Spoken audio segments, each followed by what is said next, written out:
അസ്സലാമു അലൈക്കും വറഹ്മത്തുള്ളാഹി. വലൈക്കും അസ്സലാം വറഹ്മത്തുള്ളാഹി. ഉസ്താദ്, ഞാൻ തറാവീഹിൻ്റെ എണ്ണത്തിനെ കുറിച്ചുള്ള ഒരു മുജാഹിദിൻ്റെ വീഡിയോ ഞാൻ കണ്ടു. അതിനെക്കുറിച്ച് ഉസ്താദിന് എന്താണ് പറയാനുള്ളത്? വീഡിയോ ഒന്നിടാവോ? ഓക്കെ, ഞാൻ ഇട്ടുതരാം.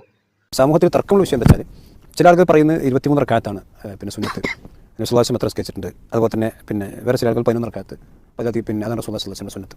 അപ്പോൾ നമുക്ക് ഏറ്റവും എളുപ്പമുള്ള ഇതിപ്പോൾ ഒരു സൊല്യൂഷൻ നമുക്ക് കണ്ടെത്താൻ ഏറ്റവും എളുപ്പമുള്ള മാർഗ്ഗം എന്താ വെച്ചാൽ, നബി സല്ലല്ലാഹു അലൈഹി വസല്ലം എത്ര സ്കെച്ച് നോക്കിയാൽ മതിയല്ലോ.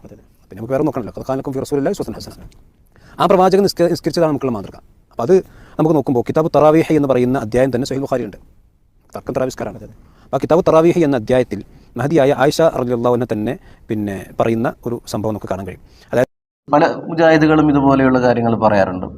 പക്ഷേ യഥാർത്ഥത്തിൽ ഇതിനു മുമ്പ് മുജാഹിദ് പ്രസ്ഥാനം നിലവിൽ വന്ന 1922 മുതൽ 1941 വരെ ഇവർ പഠിപ്പിച്ച ആശയം എന്ന് പറയുന്നത് തറാവീഹ് 20 റക്അത്ത് എന്നാണ്.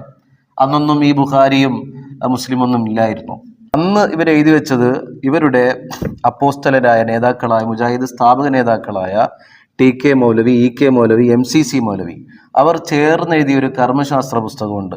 അവ്വൽ ഫിൽ അമലിയത്ത് എന്നാണ് ആ പുസ്തകം. 1936 ഇറങ്ങിയ അതിൻ്റെ 6ാമത്തെ പതിപ്പ് അതാണ് ഈ കാണുന്നത്. ഇതിൽ വളരെ വ്യക്തമായി കാണാം, തറാവീഹ് ഇതും ഇശാഇന് ശേഷമാണ്, പക്ഷെ റമദാനിൽ മാത്രമേയുള്ളൂ. എന്നിട്ട് ഇത് 20 റക്അത്ത് ഉണ്ട്. എല്ലാ ഈ 2 റക്അത്തിലും സലാം വാജിബാണ്. എത്ര വ്യക്തമായിട്ടാണ് അവർ എഴുതി വെച്ചിട്ടുള്ളത്.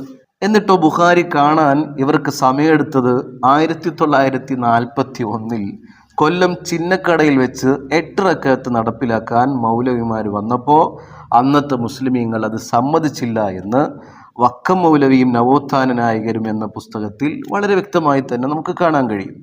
അതുപോലെ തന്നെ MT അബ്ദുറഹ്മാൻ മൗലവി തറാവീഹ് 20 റക്അത്ത് നിസ്കരിച്ച് വരുന്ന മഹലിൽ 8 റക്അത്ത് നിസ്കരിച്ച ചരിത്രവും ഷബാബിലും വളരെ വ്യക്തമായി തന്നെ അവർ തന്നെ എഴുതി വെച്ചിട്ടുണ്ട്.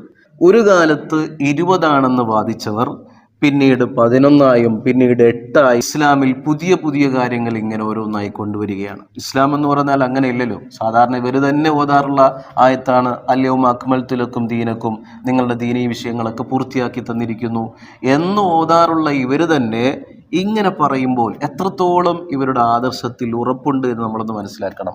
നബി സല്ലല്ലാഹു അലൈഹി വസല്ലം തങ്ങളുടെ നിസ്കാരത്തെ കുറിച്ച് അറിയുന്നവർ സ്വഹാബത്താണ്. ഉമർ ബിൻ ഖത്താബ് റളിയല്ലാഹു അൻഹു കൃത്യമായി തന്നെ ഉബയ്യ് ബിൻ കഅബ് റളിയല്ലാഹു അൻഹുവിന്റെ നേതൃത്വത്തിൽ 20 റക്അത്ത് തന്നെ നിസ്കരിച്ചു. ഒരൊറ്റ സ്വഹാബി പോലും അതിനെ എതിർത്തിട്ടില്ല.